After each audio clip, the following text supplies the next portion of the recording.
रोज नाश्त्याला उपमा पोहे खायचा कंटाळा आला असला ना, असा झटपट होणार नाश्ता बनवा. इतका टेस्टी हे नाश्ता बनतो. एकदा जर तुम्ही बनवलं तर रोज रोज बनवत राहताल. त्यासाठी 1 वाटी रवा घ्यायचा, अर्धी वाटी दही, 1 वाटी पाणी घ्यायचं, तेल टाकून घ्यायचं, मिक्सरमधून बारीक करून घ्यायचं, 10 मिनटं झाकून ठेवायचं.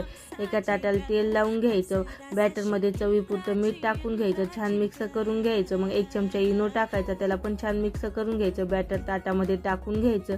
तोपर्यंत पाणी गरम व्हायला ठेवायचं. पाणी गरम झालं की स्टँड ठेवून बॅटर त्याच्यात ठेवून घ्यायचं, झाकून 10 मिनटं स्टीम करून घ्यायचं. 10 मिनिटांनंतर चेक करायचं.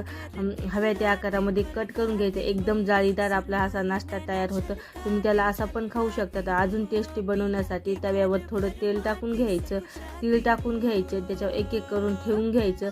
मिडियम गॅसवर आलटी पलटी होऊन छान क्रिस्पी होतं भाजून घ्यायचं. झाला का ना आपला एकदम टेस्टी असा नाश्ता तयार. कसा वाटला तुम्हाला, आवडला असला तर कमेंटमध्ये सांगा. अशाच रेसिपी बघायला आवडत असल्या तर आपल्या चॅनलला सबस्क्राईब करा. बाय.